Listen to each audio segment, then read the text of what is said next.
You do it.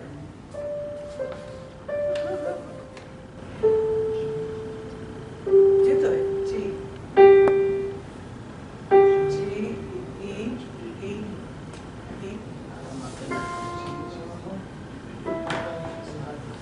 Doesn't matter.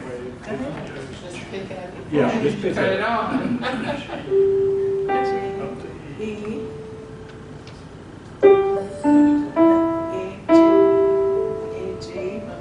That's not E. G, This is G. 3 G's. G, G, G. It's all the way. G, E, D.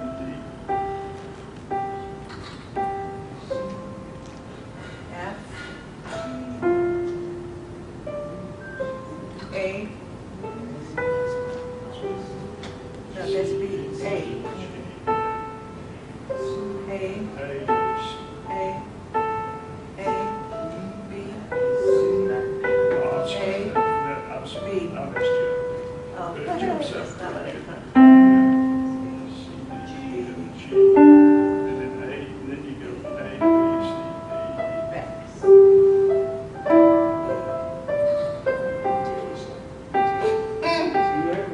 That's not like that.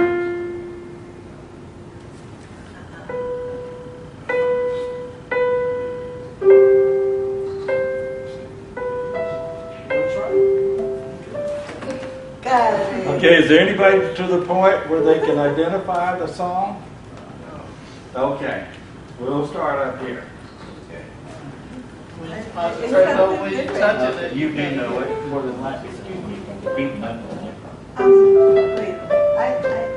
thought it was not. No, it's not. Oh, Don't know the name.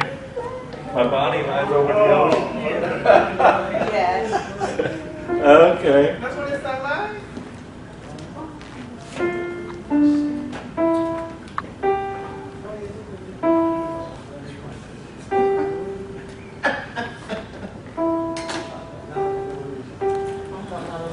Okay. Okay. You guys to the point where you'd like a little help? Figure it out? Okay.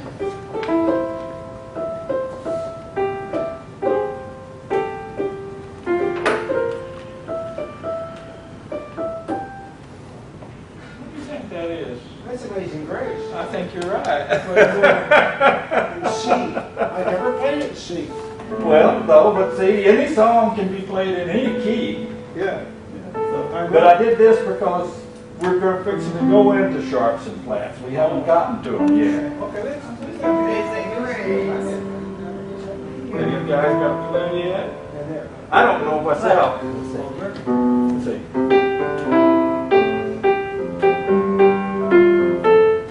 Oh, little bunch of kind of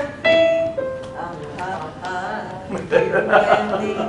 Everyone is different. It's not all the same. Yeah, no, they're not all the same. Oh. Oh, you sneaky thing. Okay.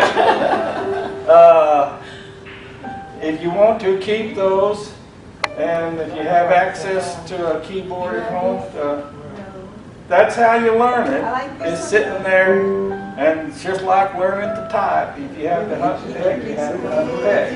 That's just it. Now, we're going to move on. We, up to this point, have not talked about the black keys. What the deal is, we have on the white keys, to run the scale of an octave, there are 8 divisions in the octave. So it'd be C, D, E, F, G, A, B, C. Now we're going to run into a thing called a chromatic scale, which takes in all the keys, the black ones and the white. And it works out that there are 12 of those. Let me see if I can do it right.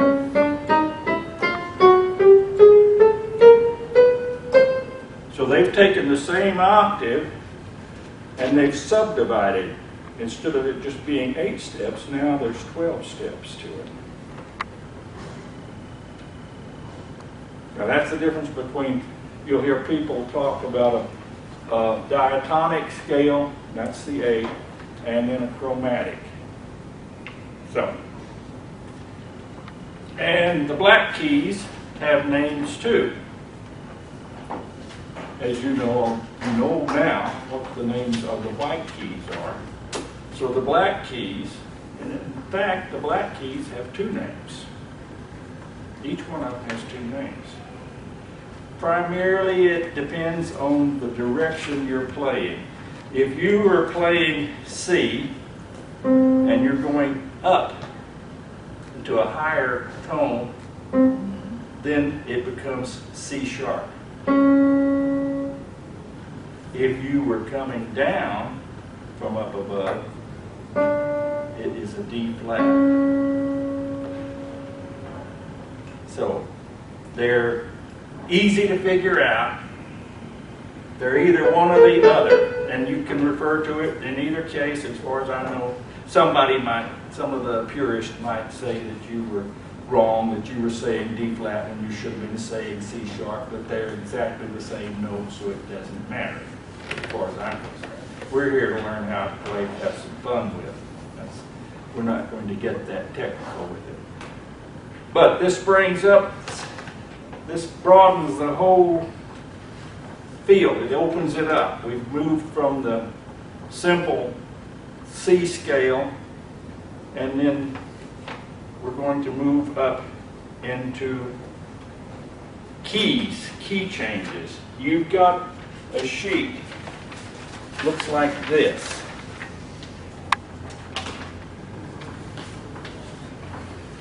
Okay, if you'll look at it, you'll see as an example,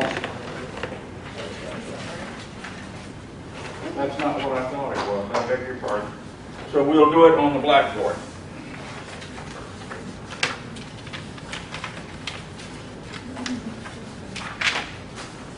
Okay.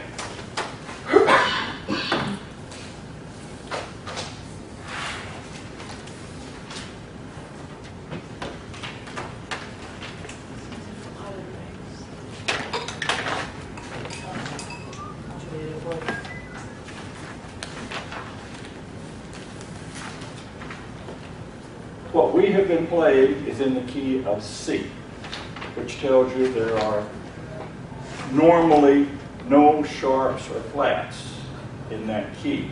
However, you can run across a sharp or a flat, and it's what's called, it's accidental, I think is the term, isn't it? Or is it incidental? Anyhow, it's not normally part of that scale. If you were running that scale, you hit no black keys. And it would look like this. And there wouldn't be anything there except the time. So let's say this piece was written in 4/4, or common time, which is the same thing, meaning that there's 4 beats to the measure. And you know that there's not any sharps or flats. If, for some reason, a sharp or flat shows up, it will have either a pound sign or a lowercase b in front of it. And if you look on the example of your keyboard, I think it shows you that, does it not? Yeah. Okay. So, but now we're going to move on to say we don't want to play in C any longer. Wait. The Okay. coming time is what? No sharps or flats? But you said coming time was. No.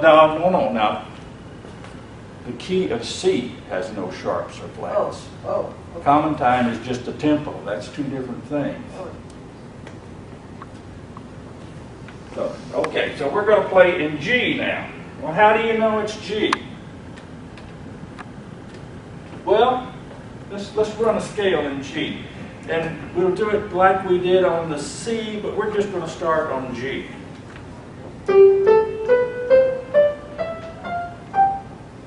That doesn't sound right, does it? So we've got to do something. So we're going to add 1 sharp.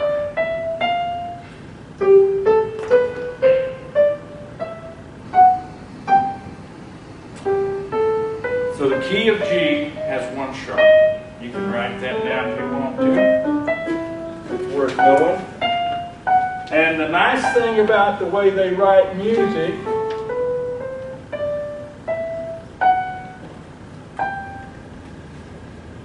there's two ways you can tell what key a piece of music is in. The one that we use mostly, and I've only seen one time when it wasn't the truth, is look at the very last note of the song.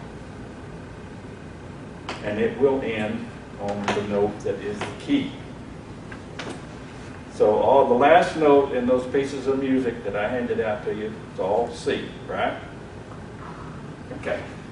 So you can look at it. If the note is a G, then you know, okay, that's in the key of G. Or whatever the note is, that's going to tell you.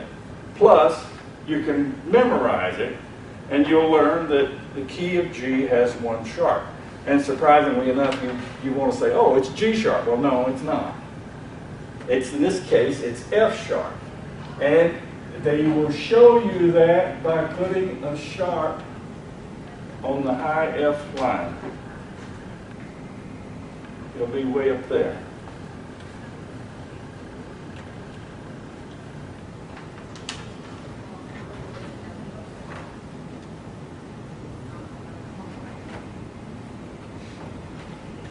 Now, say we're going to go up. What would be the next elevation from this? The next one would be D, the key of D. And we'll get into this further on. There's a pattern there, but I'm not going to get into it right now. So D has two sharps. The key of D does. It has F and it has C.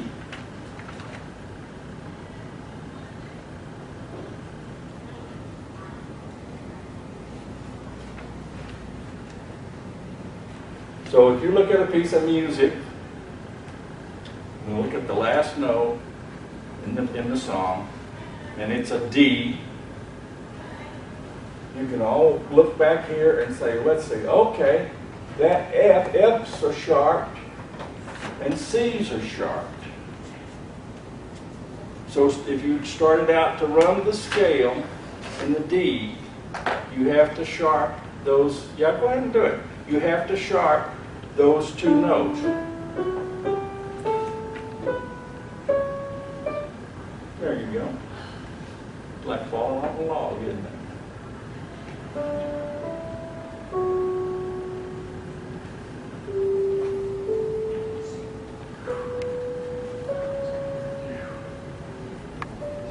Very good.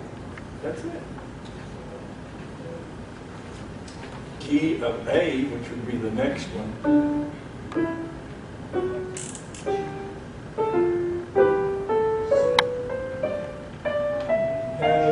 I don't remember which line the sharp is on. Is it above the staff? Okay, it's up here. Which tells you that you now have three notes that are sharp. You've got a G that's sharp. This is the key of A. That's the key of A. A has three sharps.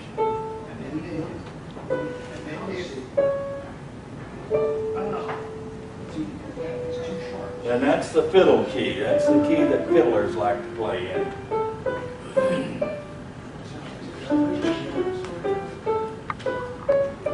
And you said above the staff is what is what note? G? Well, see, this note, if there was a note written up there, it would be G. G? G.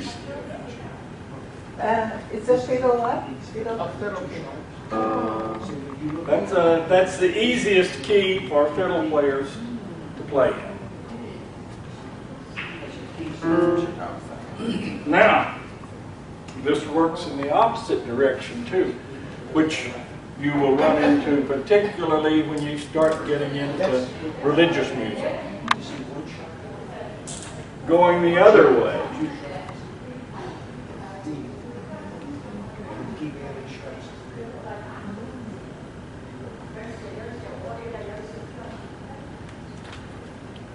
going down from C, the next scale would be an F scale. You would start on the F note. We're going to get into this later on, but I don't want to do it right now. There, like I say, there is a pattern to this, and we'll get some material for you later on. So, okay, so you're going to run an F scale. So you're going to start on an F note. So, what does this tell you? One flat, One flat. Where is that flat? on B. It's on the B. So start on an F and run that scale up, but make a B flat instead of a B natural.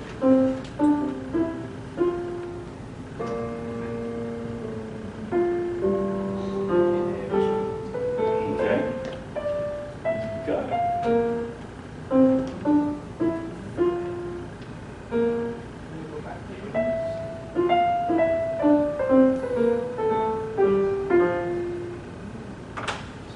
Okay?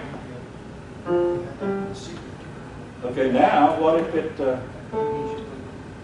shows you that it's got two flats? I think it's up here.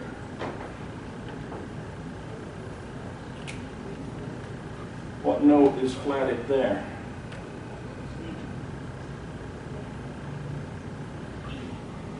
That's right. It's E. So that's the key of E flat. It has two flats.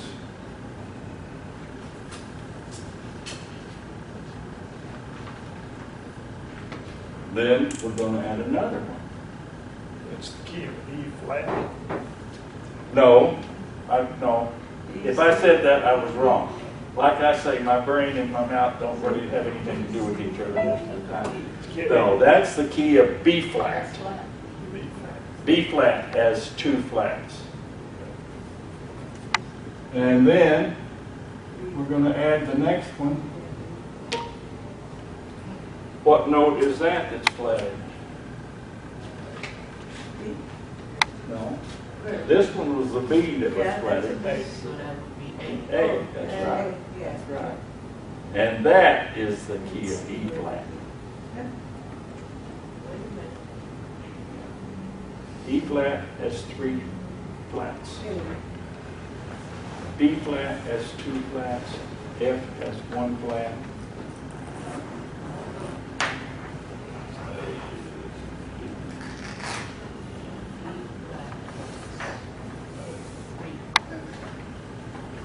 Can you say that again? Pardon? Can you say that again? Say it again? Okay. The key of A has three flats. Okay. That's A flat. I beg your pardon. The key of A flat has three flats. It's funny because when you're going up into the sharps, you don't say the key of G sharp, you just say the key of G. But going down, they do use the flat, like not in F, you just say F. But when you get to B, that's B flat, because see, there is a key that is B natural. But we're not going to go that high. It's got a whole bunch of sharps in it. But in a lot of religious music, you're going to get a lot of flats. You'll get another one.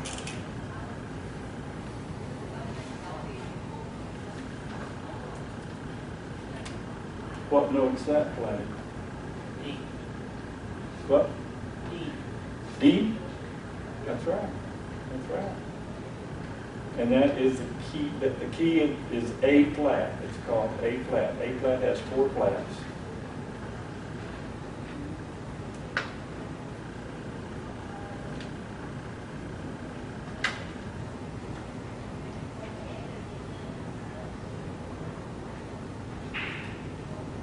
Now, anybody have any question on what we've gone over here? We can recap it starting at C as kind of the key of C. It's sort of as a center point And we'll have some more material for you which will explain it a little better. Okay.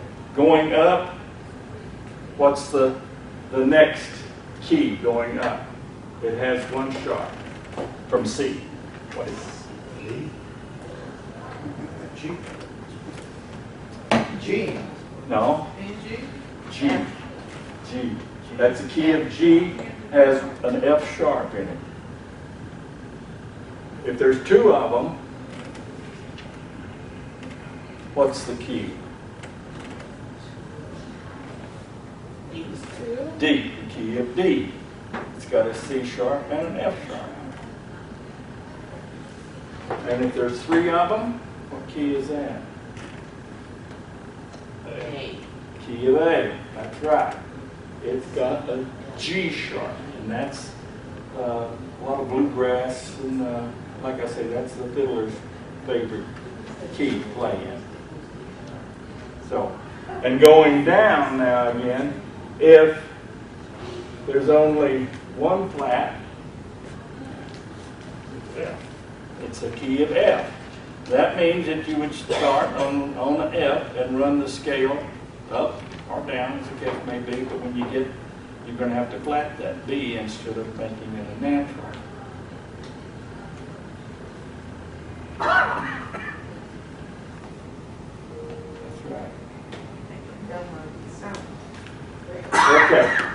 Okay, then two flats B flat.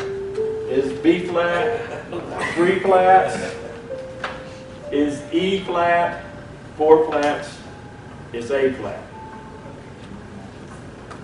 Now, we've covered that. I think that's covered pretty well. I want to recap and talk about, I think it's on your printouts, it shows you different rests for tempos. But we covered tempos. Now, some of you people didn't get tempos.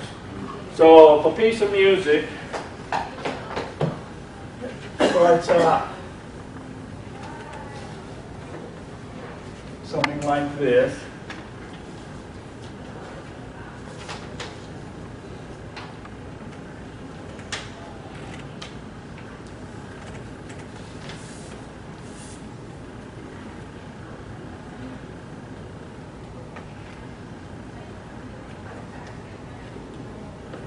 okay, the old time people that came to the first class, what does this signify? What does that 4 on top of the other 4 signify?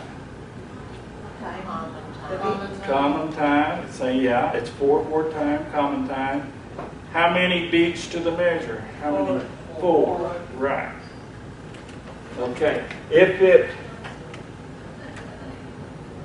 was like this, how many would there be? 3/4 beats to the measure, which is commonly waltz time. Boom, da, da, boom, da, da.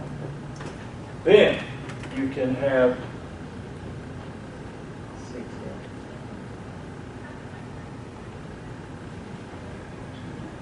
that's 2/4. So you would have 2 quarter notes to the measure.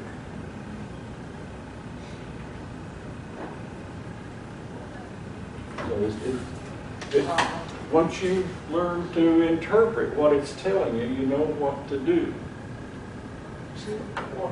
Yeah. So instead of, if it was 4/4, you'd have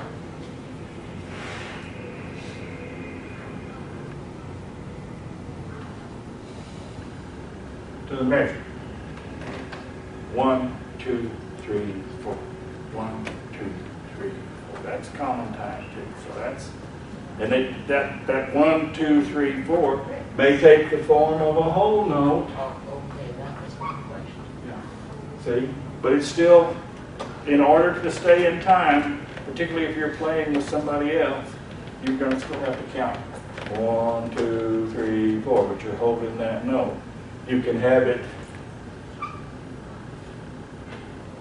what would that be? Yeah. 3 counts Big and a beats rest. plus That's quarter right. rest. That'd be 3 counts and a rest. So, and you see this is how they write waltz time. If they want to hold the whole thing, they're a dot by the side of a note means that you add the half of the value again to it. So a dotted, you won't see it on a whole note. They'll do a thing, they'll do a whole note, and this is a measure, and they want you to play it, hold it long enough for a quarter note.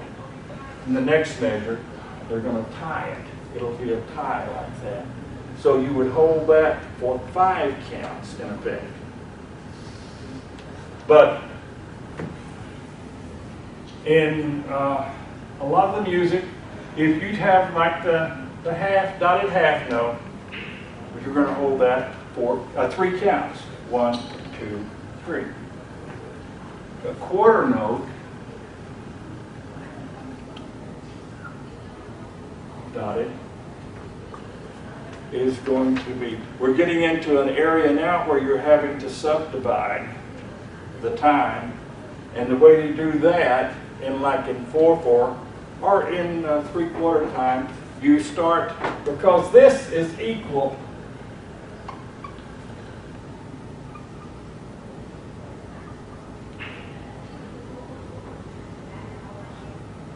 that's not a dot. This is equal to that. So that would be 1 and 2, and then you would have an and rest maybe to make another one, and then you could have a quarter note. So this would be 1 and 2 and 3 and 4 in 4/4 time. So anytime you see a dotted note, which you do a lot, that's what makes music bounce. That's what makes what's called syncopation. You can take a song and you can go da da da da da da da, and it's going to put you to sleep in about 5 minutes. But if you go da da da da da da, you want to go dancing.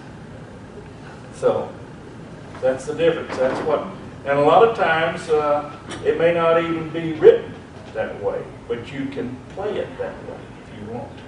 That's a nice thing about the type. What we're trying to do here is you can play it pretty much any way you want to. So, particularly if you're playing by yourself. I played by myself for years and developed some terribly bad habits that I didn't even know I had until I got involved with the gentleman in the back row and had to clean my act up. So, okay, and rest, we know all the rest. They're on the sheet, they're on the printout. So is there anything I haven't covered from the first lesson? If you have access to a keyboard, play with it. Learn to pick those songs out. It's like anything else. If you do it, it's going to become second nature to you. And that's what we want to get to, the point where you can do it without looking at the keys. So, anybody have any questions? Once you get your